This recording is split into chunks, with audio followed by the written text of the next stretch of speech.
Good morning, everyone. Thank you for being here in this webinars about challenges and possibilities to document impacts on human rights on extractive projects of development active in the different territories of the three regions of the Global South, Africa, Asia, and Latin America. This is a system of exchange of community resources for the CRE, and it's possible thanks to the collaboration of our colleagues that participated in the session of today and yesterday to try to open this dialogue and bring the dialogues and the methodologies, the tools for documentation for monitoring of citizenship science to people, communities, and organizations of different territories. This space is going to start a conversation, start a dialogue, to share knowledge, and from here we have some facilitators. We want to show what do we have available, how to get in touch. We'll give a couple of examples, but also from the people who are here with us as participants, we would like to know the questions they have. What are the obstacles they're facing? What are the needs they see in the territories? And see how, after this exchange, we can think of collaboration possibilities or collective action.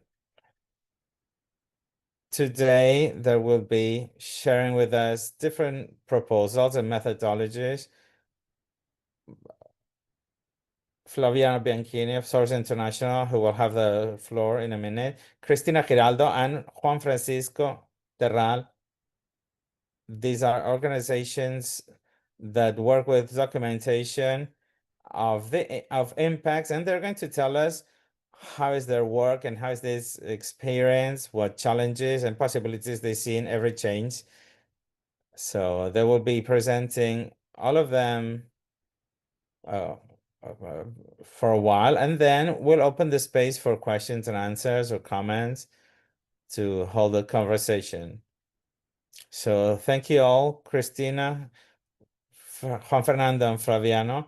Thank you for the participation. Thank you to the interpreters and the communication program.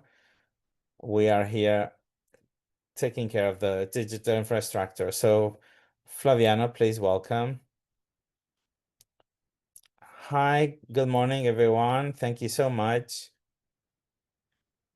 for this workshop.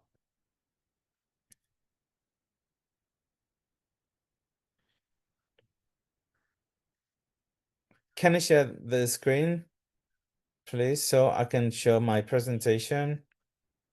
So my name is Flaviano. I'm the founder and director of Source International, an organization that supports community scientists, affected with scientific evidence on violations of human rights and environment. You should have right now to share your screen, Flaviano. Okay, so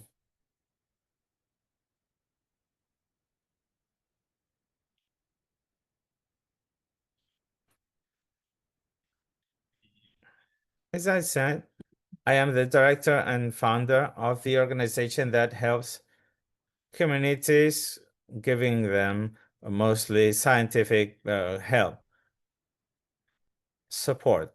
What I would like to do with you today is show how citizen science can be useful to help communities in their struggle to defend their territories. These are the projects that we've had with Source International all these years. We're going to turn 13 years. We've been working since 2012. Many projects are related with mining, and many of these projects are in Latin America.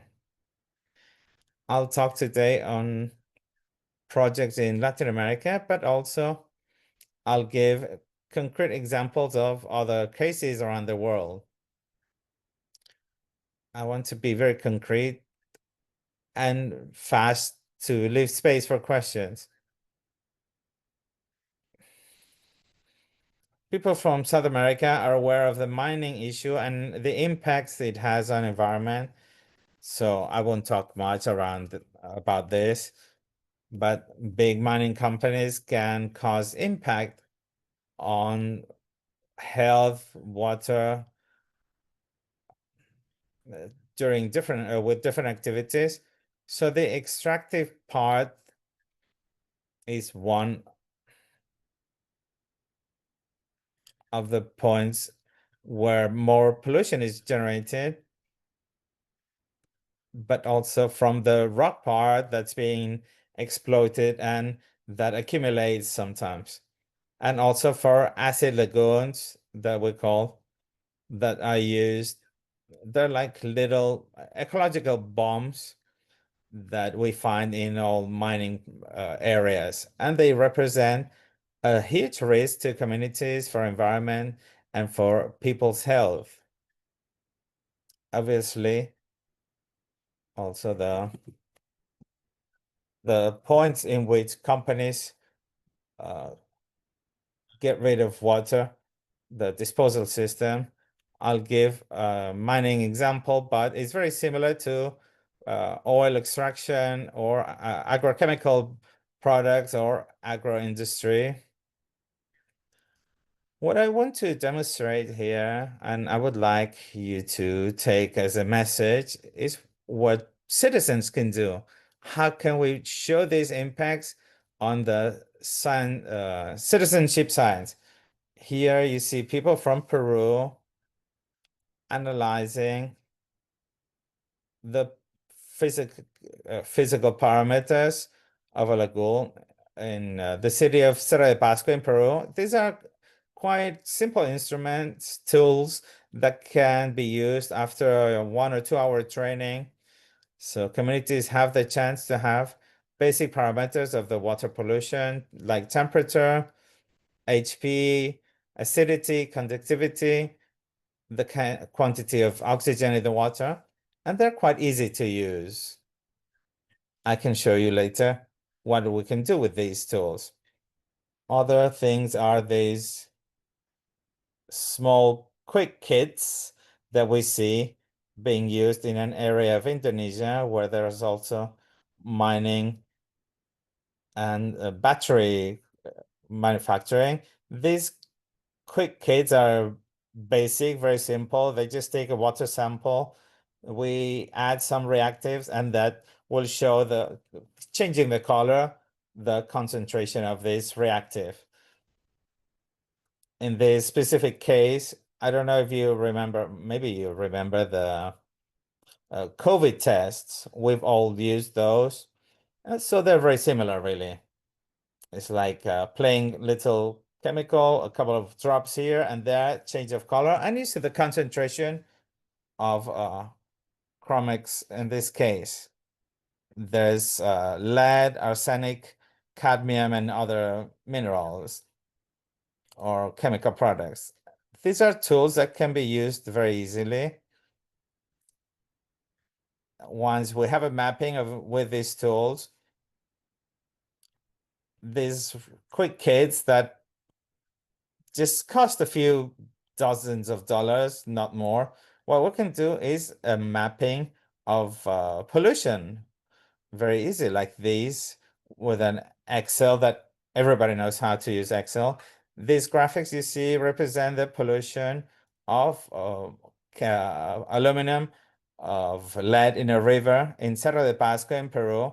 In the point number 1, you see is up the river of the mining. There's no pollution there. Everything is below the law limit. And the second point, which is below the mining area, the pollution and the concentration of pollutant goes sky high. And then it goes lower because there are other rivers, and it keeps cleaning after that. The river has that potential to clean itself. This is very powerful in the hands of a community that's facing pollution issues. And the specific case that I'm showing has been done on a community level. People who did this were farmers. They were local activists.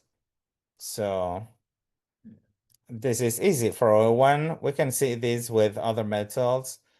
With a system, with a simple and quick system, it requires only the thing that, according to me, is the most difficult when it comes to citizen science, which is commitment. So we need to have people who will do this with continuity. This is the difficult thing. If you have this on a scientific level, it's pretty easy to get an information like the one we're sharing now. Another issue when it comes to mining is the issue of dust. Mining generates these huge products that produce a lot of powder, dust, especially in dry areas not affected by rains. What we see now is again the city of Cerro de Pasco, the community of Quinacocha that you can see there, surrounded by a mountain. And the issue of dust is very bad. So these other pictures you was taken 3 days ago in Congo. I went to Congo in the area of Katanga, where they extracting copper and where farming communities are surrounded by these mining areas. In the south of Congo, which is a dry area of the savanna, the powder, this dust is very important. You can see it everywhere. And we need to do something on a community level. This is more difficult than water. And this last case is in Indonesia, where the mining are just throwing the products to ravine. These are pictures that we took with a drone in May of this year, where the nickel just gets thrown to this ravine. And of course, they create vapors and that are damaging people's health. How can we measure this? It's more complicated than water, but we can use tools like this, for example, which have a little bit of higher cost. To build this whole station, we need here like $2,000-3,000 or euros, but you can use it 1,000 times. So that's not something you use only once. So after you have this, you can use it for years. We have tools that are 5 years old and they're still working fine. More even 6, 7 years old. And we just used it 3 days ago in Congo. And my colleagues in Indonesia, they're going to use it.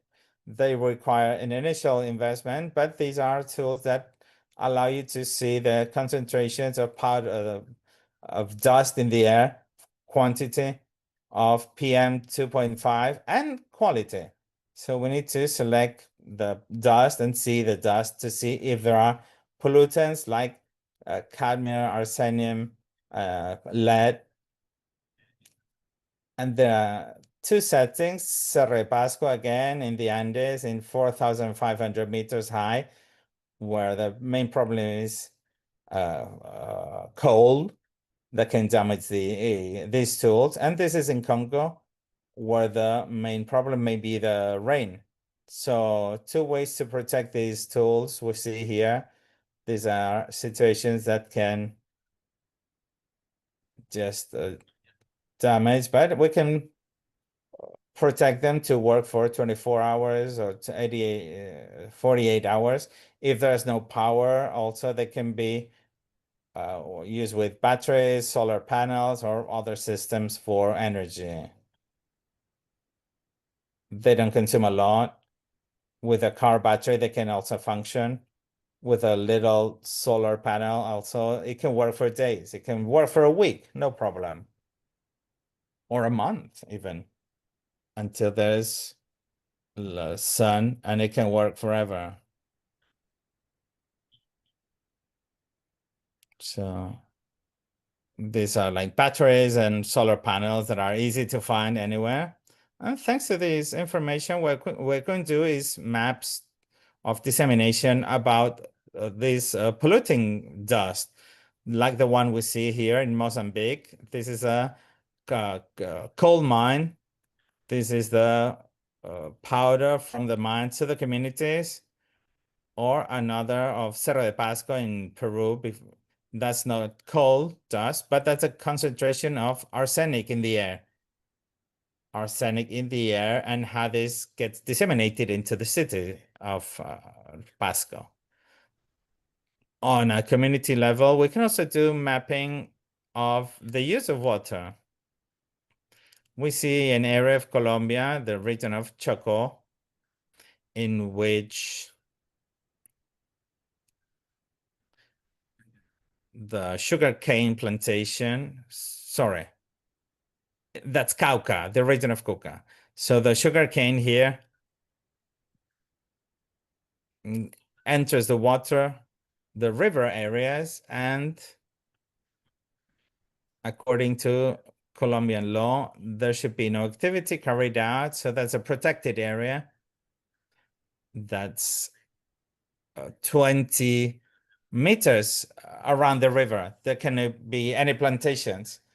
And with satellite images and GPS community mapping, they take pictures, and we could prove, as you see on the right-hand side, that many of these cane plantations were inside this area where they shouldn't be, near the river. You can see it more in detail here, how these areas, this river has been affected. And these maps, you see, they look very professional. We give support on the digital part, but the information has dealt with community and with satellite images. Actually, I've never been there, or none of us have been. So that's been carried out completely by the monitoring of citizenship science. And you can see there that's a detail on the sea. And you can see very clearly how the purple area is the illegal area of the sugarcane plantations near the river. I think I respected the time, so. Thank you, just on time. If the people who are listening, if you have any question, you can put them in the chat or write them down so you don't forget them. But we're going straight to the next presentation to do all the questions at the end. So I pass the platform to Cristina and Francisco. Thank you.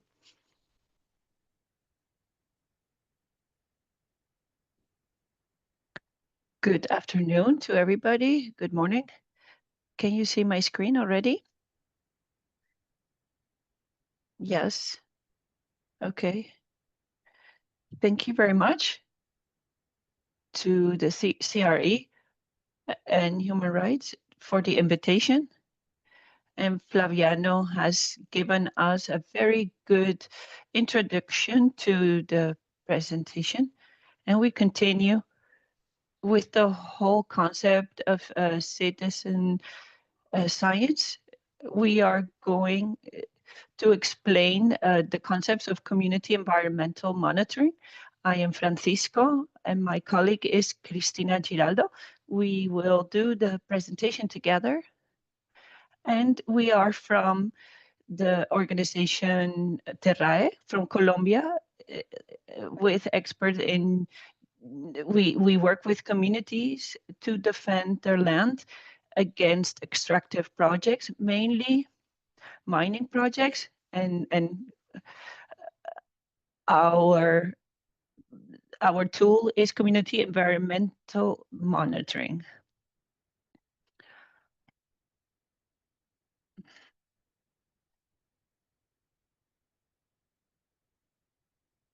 To start, We wanted to start with a sentence from Arundhati Roy, a Hindu writer. The sentence is, if there is any hope for the world, it does not lie in the conference halls on climate change, nor in cities with tall buildings. It lies in embracing the people who battle every day to protect their forests, their mountains, and their rivers, because they know that forests, mountains, and rivers must be protected. We want to start it like this way because our work at Terrae and at CRE and other organizations that work with communities must strengthen the communities who are in the territories and the land, suffering the impacts every day, but also knowing their land better than anybody else. Based on this, a review of the content of our presentation, we will talk about geo-environmental knowledge for grassroots and governments. We help with the governance processes for communities to have a true impact on their territories and the environmental decisions.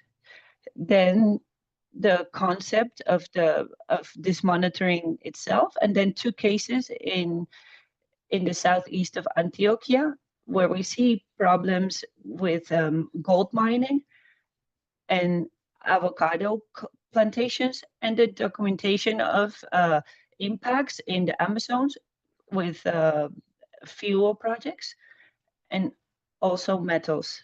And then the tools of communication and advocacy that we work with. At Terrae, we have 3 lines that we work with to strengthen popular governance of communities.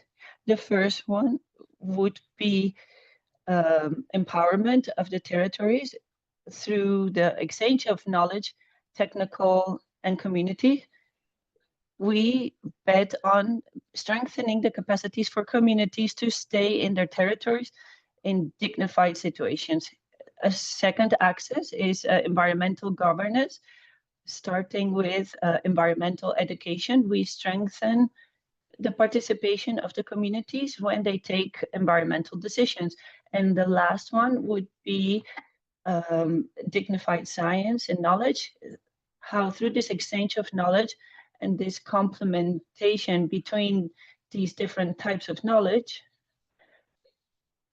we generate technical information for litigation processes and where we need technical arguments to defend life, ecosystems, water, and the communities that live there. The concept, at Terrae, we have been building a definition that we are using in our learnings, because we have been learning from the cosmovision of the indigenous communities and the communities that we worked with. This concept of the spiral, like all concepts and all experiences have a constant evaluation and a constant evolution. So we have defined it this way. It is a practice of ethical and collaborative experimentation determined by the community that involves periodic and structured observation or perception of an environmental object, whether natural or anthropogenic. It can be vegetation, any of these elements of nature. Its selection responds to a community need or the capacities and the worries of a community, and they want to support governance efforts and transform socio-environmental relations in the territory. This is like a first introduction of the concept and how we see it at Terrae. But here in this, I want to explain how our process works with the communities. It has a structured process, and how we we want to show you the communities that we have been working with, not only in Colombia locally, but also in the rest of Latin America. We have been working closely with indigenous communities in Guatemala, Ecuador, Peru, Bolivia, and Brazil. What we do as Terrae, we enter and we establish a diagnosis of environmental impacts and environmental education to strengthen environmental governance. And then with the ancestral knowledge to know how to face the problems that we are identifying in the territories. After this, we establish based on the interest and capacities of the communities, this long-term network. After this, when we have this network, we generate an analysis of data on surface and groundwater quality and quantity, because water is the main axis that we work with in our projects. But we also have developed projects with human rights, projects of environmental monitoring on air quality that we will also talk about. And in last place, with all this data, we focus on dissemination and advocacy for public policies that ensure ecosystem protection and good living for communities. And here, in this last step, we see the idea of this webinar, like what we do after this monitoring, how can we start documenting the impacts on human rights, the impact on the access on quality water, and how we can take this to public policies. Our monitoring processes today, like later we will talk about specific cases, but in general, they have three axes. The first is the quantity of water with instruments that are easy to access for communities and to use. We start monitoring how much water there is in the territory, not only starting from data from the communities that we take on the ground. So we have two grounds of verification. We also monitor the quality of water with different parameters that allow us to see what the quality of water is that communities are consuming. We have also implemented bioindicators, which is the monitoring of life and invertebrates in the water. It's an exercise that is also very impressive for communities because it also has this connection with the relationship to life. And this is something that we did in Bolivia with the communities. When we talk about the two examples that I wanted to show you that we have done with these practices, we start with the case of the Southwestern Antioquia. Here you can see it in this box in Colombia. And there specifically in the departments, in the municipality of Jerico and Támesis, we have been working with the community in resistance against the arrival of a mining project that is since 2019, which is in exploration phase. In this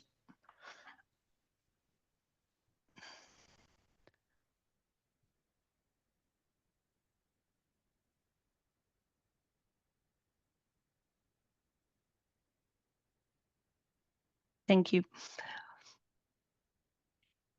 This territory has been affected, or the main threat is the gold mining projects.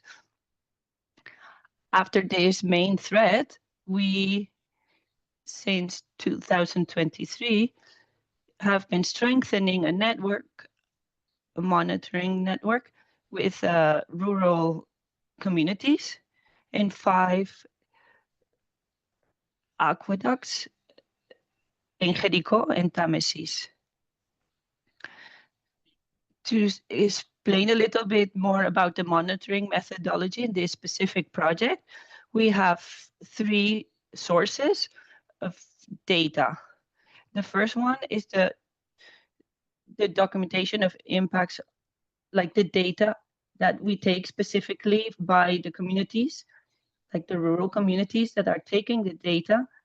And the data in this project are focused mainly in the presence of heavy metals that are linked to the possible arrival of the mining project, or also the identification of nitrates, which are elements that can be related to the problem of big monoplantations.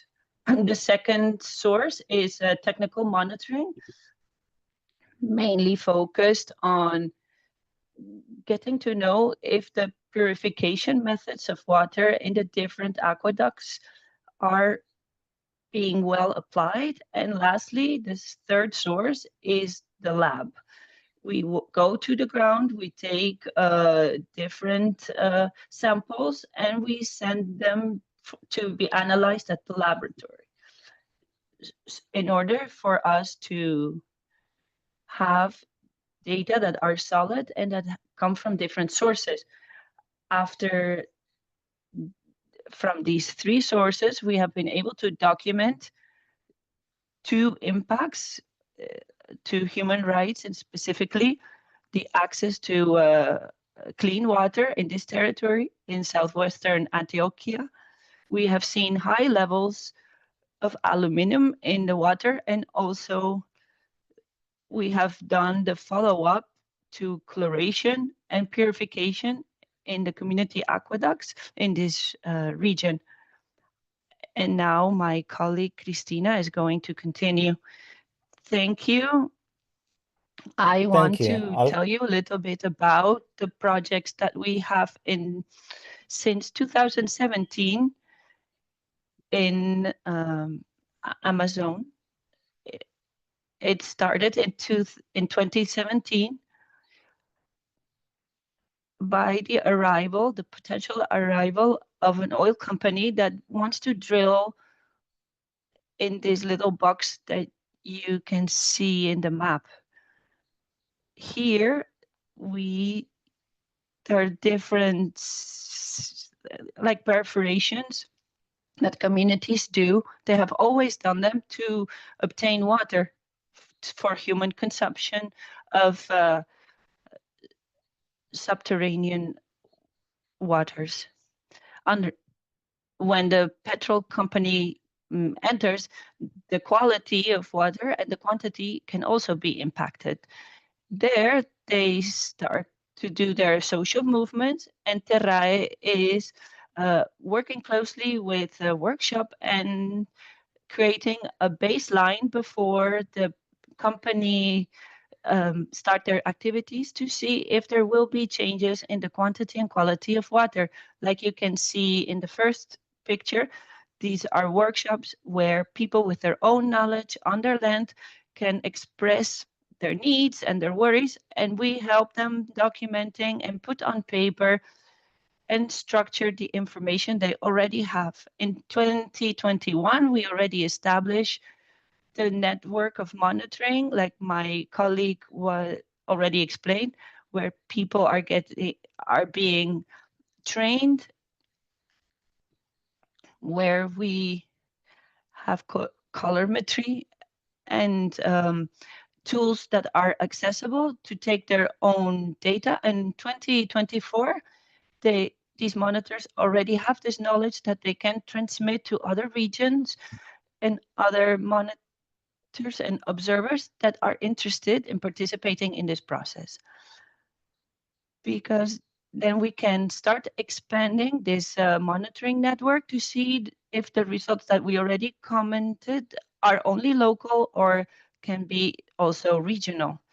In 2025, we are still working closely with this process, and we have had some results. And because we have been able to present them in municipal and local entities, and in this region, in order to start an organization around these results that they have collected. In this project, we follow the same structure like in the previous one. There is the community monitoring. We also measure heavy metals. And when the outreach of the project grew, people started to ask for revision of the aqueducts and other problems like dirty waters. So we had to apply different parameters depending on each problem. In the technical monitoring, we go on the ground, we apply some parameters that the communities can't, or the lab, we have to take the samples and take the measurements.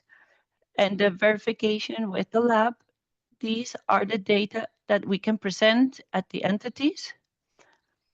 And we also, these labs have to be officially registered according to the Colombian law, so they can be compared to the other sources.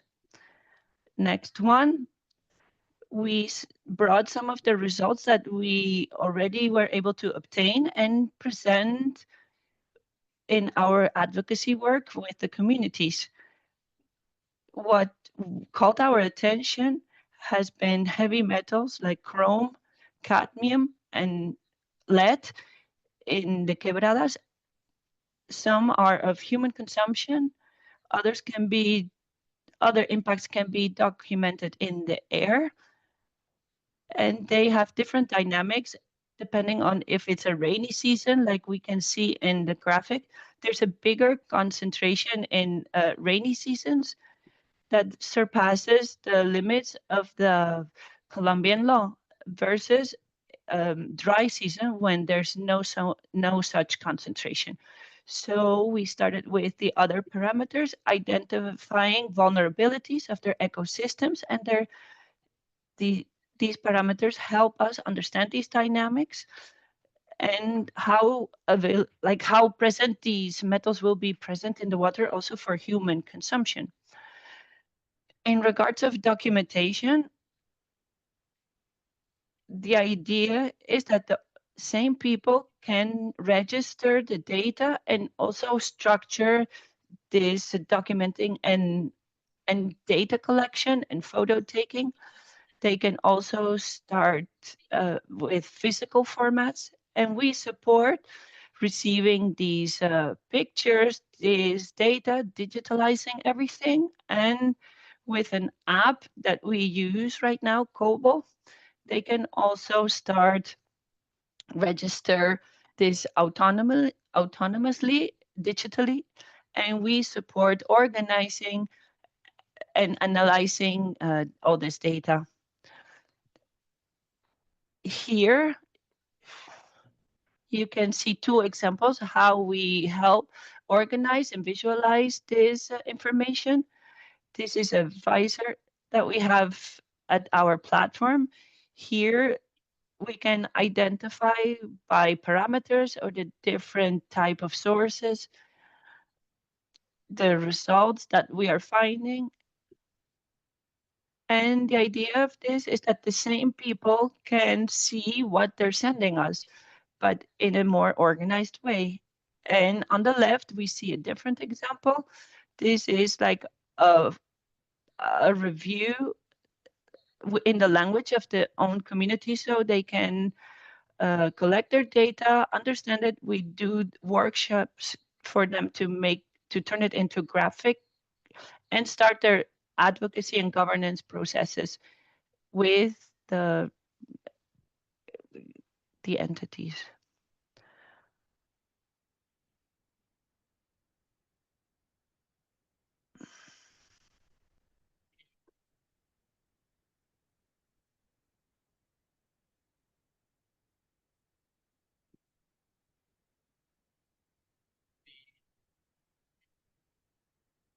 Okay. With Human Rights Coalition funding, we carried out an example to monitor the air in the north of Colombia, where the mine of coal is located in Cerrejón, the biggest in South America, actually. So instead of put the devices that we could buy to measure the air quality, what we did was take these tools or the material so the communities themselves could carry out their own measurement tools. So I'm going to show you the communities here doing their own devices to measure the air quality. And then came the installation part. After this experience and other experiences in the north of Colombia, in the Guajira, we've been invited as technical expert by the Constitutional Court in cases of environmental litigation by pollution of water and air of the Wayuu communities in the north of Colombia. And also, finally, the dissemination in Latin America. Since last year, we've been strengthening with Peruvian organizations, Bolivia, Ecuador, Argentina. We've been carrying out and strengthening this Latin American network of environmental community, exchanging the knowledge of the documenting of impacts by communities to show a way to give the environmental governance to the people. So we'll leave our contacts here. Thank you very much. So you can maybe contact us in any case. Thank you so much. Thank you very much, Francisco and Cristina, Juan Francisco and Cristina. Very interesting points you presented. With this, we open a question and answers. I see we have less than just about 10 minutes, so there are some questions that we can see in the chat. So maybe we can start with those, talking about those. They wrote them here in different languages. Okay, somebody's helping with the translation. Thank you. If you want to answer any of those, or if anybody has questions here, please go ahead. Raise your hand, or I cannot see the participants now. Okay, please.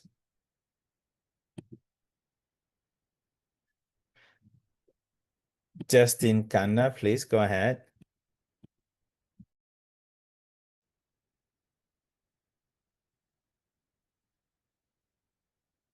Thank you so much to you for that presentation. I was very well touched by the great work that you are doing with the community and to try to involve them in the evaluation of the impact of the mining activities on the environment. The question that I would like to ask to Flaviano,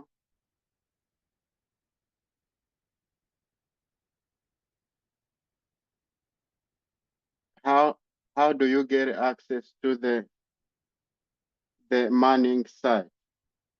Is it easy for you to have access to the mining site? Because yesterday we saw that there are forests that are exploited, but which are heavily protected by military, and you cannot have access to those information. The second thing that I have found is that in Cameroon and other countries in the Congo Basin, we have communities that are living in the mining area, and the water is polluted, but they're still using that water to drink and to cook. And I saw that you gave them some tools that can help them to measure the level of contamination of or pollution of the water. That will help them to manage their life. And for us, as for then in 2023, we had a water evaluation in the eastern area, and we saw that a lot of water was contaminated by mercury. We took the water in the laboratory, and we found that even the fish are contaminated. And the samples that we took from the mining area, we saw that the samples were contaminated with mercury. So I would like to know, how can we also make some tools available to the communities to help them evaluate by themselves the quality of the air and the water. And otherwise, thank you for the presenters. Thank you for the type of efforts that you are doing and the level of result that you have reached. I hope we're going to reach that level soon as well. Thank you. I can answer that for some reason. Can I answer in English, in Spanish? Yes, we have interpreters. Yes.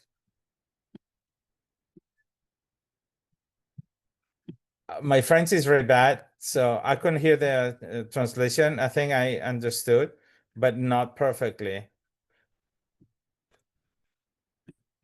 So you said there are communities living in the mining areas. Of course, there are risks. Yeah, we've just carried out, I just came from Katanga yesterday, and we put some stations inside of mining areas. And it's difficult really to find communities or people who are committed, because clearly there are risks. The other issue, how to use data when it comes to political legal advocacy. In the specific case of Congo, there are many organizations working together with the international human rights crimes in Congo with organizations. That's something very specific to Congo. I cannot go much into detail, but that's maybe an issue you could do in Congo. Every country has its own way, right? Because they have different laws, etc.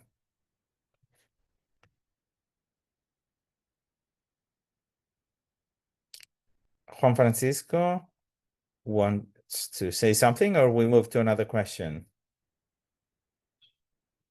No, I'm fine. Okay, so Maurice, please go ahead.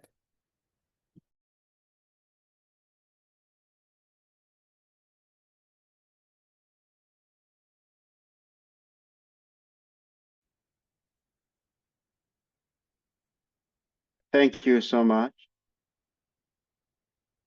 I think I'm happy because we met with Flaviano in Lubumbashi 3 days ago for the capacity strengthening sessions in Lubumbashi. I followed with a great attention the presentation by the presenters, and thank you so much. And my question is for Flaviano because he speaks French. I think when you were in the province of Okatanga and Lualaba, you did a very incredible work. The one to get samples on copper and cobalt. And there are realities that you witnessed here. I think there is a link between my question and the question of my colleague from Cameroon, because the mining sites are highly protected, and there are companies that are exploiting cobalt and copper here, and those are private companies. And they also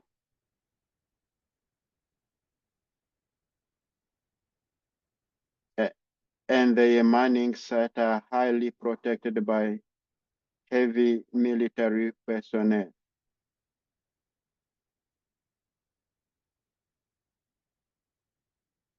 So I would like to ask, when in your work that you have done here, did you work on any awareness or any strategy for awareness? Because for us as an organization of the civil society, we are facing some difficulties. When you go to the mining areas, mining site, you can be arrested.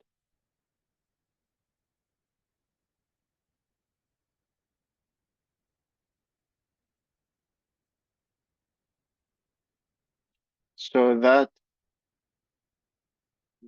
pushes us to want to be supported by international human rights protection organization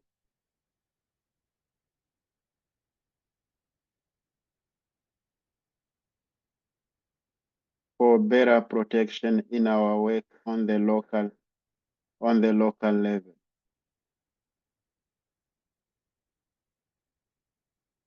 So I'd like to request from Flaviano, when you come next in Congo, kindly think about those parameters to strengthen our protection and our relationship with international organizations and to create awareness. Yeah, clearly.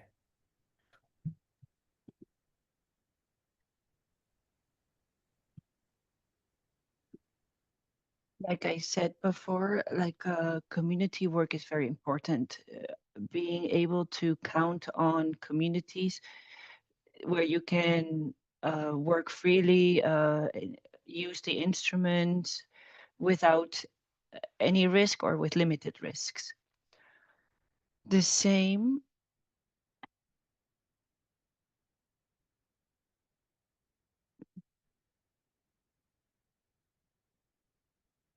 sorry.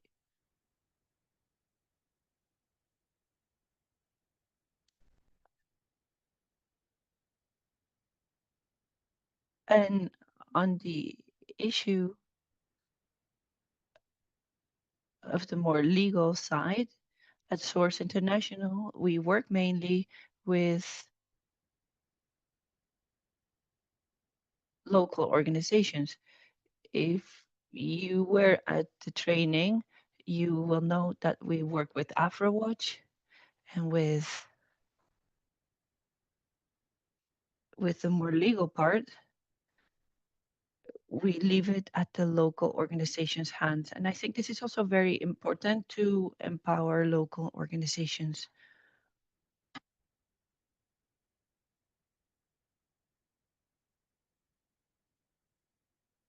Anthony, go ahead.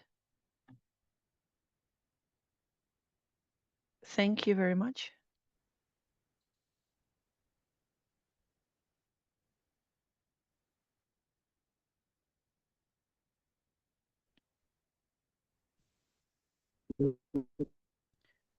Go ahead.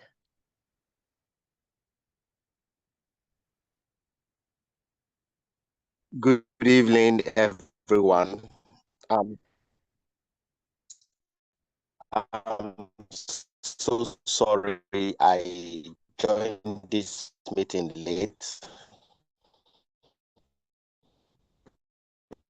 because I'm struggling with network. I am speaking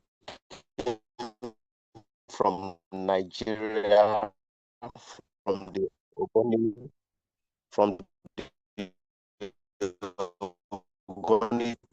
tribe in the Niger Delta, and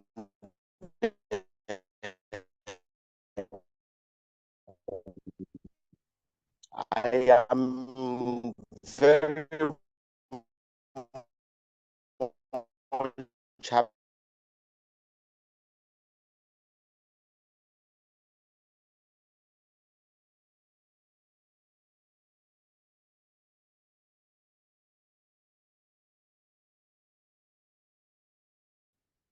I am hearing him. No, I cannot hear him either.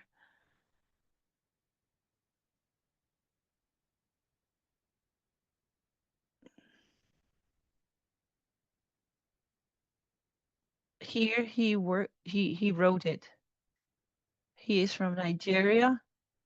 He also included his email, and I already sent him something. Okay, thank you. Hopefully he will be able to get in touch with me through there. But yes, we can replicate this in the Niger Delta. It's a system that we can replicate basically all over the world.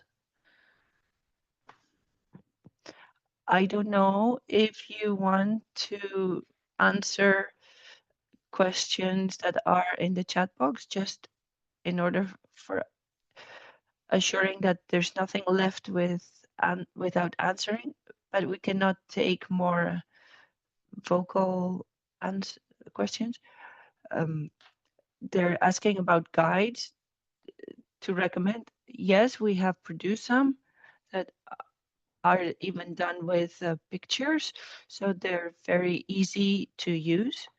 You can find them on our webpage. Also, ELO has also developed some tools that are similar, and Francisco can also probably recommend some. Thank you. Yes, I was replying to Josephine from Terrae. We don't have any materials on our website related to this, but we are putting together materials, and in Latin America we are doing this collection, and in the next year we are hopeful to publish this material. And I would also like to answer to Angelica Arellano, but she was asking about how to get in touch with experts in environmental issues with problems related in Mexico. And I mentioned colleagues from yesterday from FAIME, which is it's a coalition of different organizations that what they do is put experts in touch with communities that need these environmental experts. As Juan Francisco, I am one of the experts available in the database of FAIME. Terrae is also there. So I also think it's a worthwhile mention that could be very interesting to many of the people who are connected to this call here today. Thank you. And about the links, if you can share them in the chat, but if you registered for this webinar with the Zoom link, we will send you all the links through email. So you will receive this email with all the information. And like we said yesterday, for those who were here, the goal of this space is to open the conversation. We know that this is a very common need, and very wide in different territories. It is so important. From the CRE, we are evaluating how we can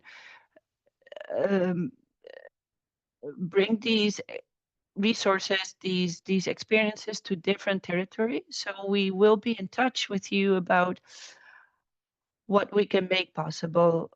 For now, we are opening this space, this communication, these the recordings of these webinars will be available for everybody who were not be able to participate yesterday. And starting from that, we will continue thinking, imagining how we can strengthen the documenting capacity for the different projects. And sorry, Rigoberto, I haven't seen you before. You have your hand raised, but if you want to comment anything, please go ahead. Hi, good afternoon, good morning, depending on where we are. I am Rigoberto. I am Maya in Guatemala. Probably it has to do with what you talked about yesterday, about the situation in our indigenous territories, where not only contamination that these industries leave in their extractive activities, when we oppose their development in our territories, there is a criminalization strategy that I believe we see in all countries in the world. Against this situation, what can we do, right? Because in the case here in Guatemala, there's so many activists that are being criminalized by these companies and the justice system, because here in Guatemala, this system is corrupt. So we are facing a very difficult situation. I don't know if you have any answers for us in on that side. More than contamination, it is more about the criminalization of defenders of the territory, water, and life. Thank you very much. Thank you. And to all the people who were here today with us, we share the contact information and the links, and also please follow up on our social media, where we will announce new workshops, new webinars. We just finished a lab on security, and probably next year we will also have one for organizations that work together with communities, because this is also a need present in the region to strengthen these capacities. Sorry, I want to thank all our panelists today, Juan Francisco, Cristina, Flaviano, all our colleagues that collaborated, Marion, Caroline, who were here yesterday, and their organization, and our interpreters and the communications team. And I wish you a great rest of the day. Thank you very much. Bye. Bye-bye. Take care.